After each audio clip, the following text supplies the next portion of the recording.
For many people in the UK, the Nissan Qashqai is the definitive family car. It promises to be safe, comfortable, practical, attractive, even affordable to run.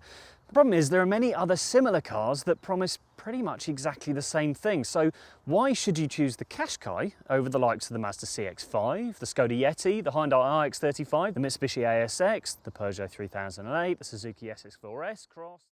Now, there is no point pretending that anyone is going to buy this car and chuck it around in search of a few cheap thrills.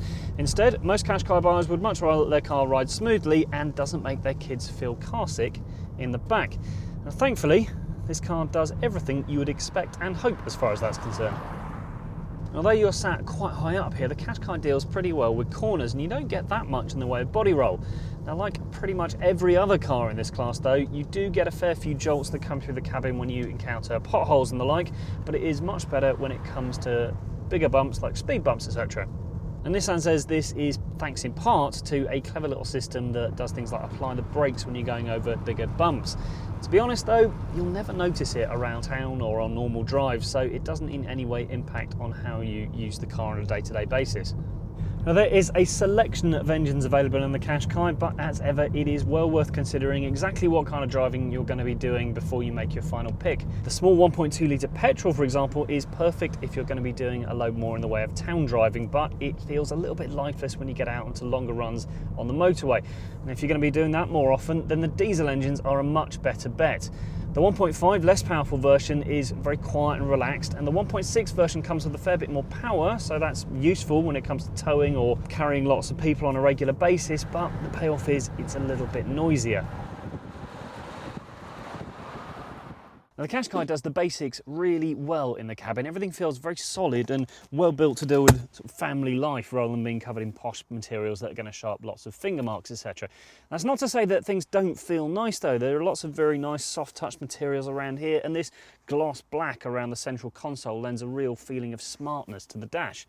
There's a good level of adjustment to both the steering wheel and the seat as well, so different sized family members will be able to get comfortable really easily and quickly. It is a shame though that if you want adjustable lumbar support, you have to go for one of the higher trim levels, otherwise it's not included. Now, you get two types of infotainment system in the Qashqai. You get a fairly simple version on the basic models, but step up a bit and you get this colour touchscreen, which is thankfully very simple and clear to use. You don't control everything through the touchscreen though. You get a selection of clear and chunky buttons down the side and at the bottom, so you can do things like change the temperature easily while you're on the move. Now, the biggest downside to the front part of the cabin is the view out of it. These massive great big pillars here and the even bigger ones at the back mean that you're going to end up peering around them to see where you're going when you come out of junctions. The Qashqai comes with a choice of 4 trim levels: Vizia, Accenta, Accenta Premium and Tecna, and the best two of those are the two slap bang in the middle. Entry-level Vizia does get the basics. You get Bluetooth, cruise control and air conditioning, but we would step up to Accenta because there you get things like dual zone climate control and auto lights and wipers.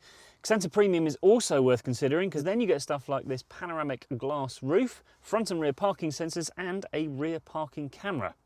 Now, if you look at the purchase price alone, then the Qashqai is not the cheapest car out there, but if you factor in the fact that it is going to be worth a little bit more than its rivals when you come to sell it in a few years' time, then it'll cost you less in the long run. Also, the 1.5 litre diesel is the best bet if you want to maximise fuel economy, and if you're running it as a company car, it emits less than 100 grams per kilometre of CO2, so it'll keep your company car tax bills nice and low as well. Now, Nissan as a brand has done very well when it comes to our reliability surveys, so it shouldn't let you down as far as that's concerned, and it has got a maximum 5-star Euro NCAP safety rating. But however reliable, comfy or good to drive the Qashqai is from up front, that means very little if it isn't practical back here. And on first glance, the Qashqai's boot is nothing spectacular, but that is no bad thing. It just does what it's supposed to do. It is a good, even shape. It's got a very low, flat entry lip, and it is very consistently laid out. There's no funny bits sticking out at any point. And this adjustable boot floor is fantastic. You can set it up in many different ways, and you can even stash the parcel shelf underneath it if you need to. Be aware though, it doesn't come on every version. The entry-level models have to do without, unfortunately. Now, there aren't any particularly clever tricks when it comes to folding the back seats, but again, they don't really need to be. They drop simply, one quick movement, and give you a totally flat loading bay all the way through.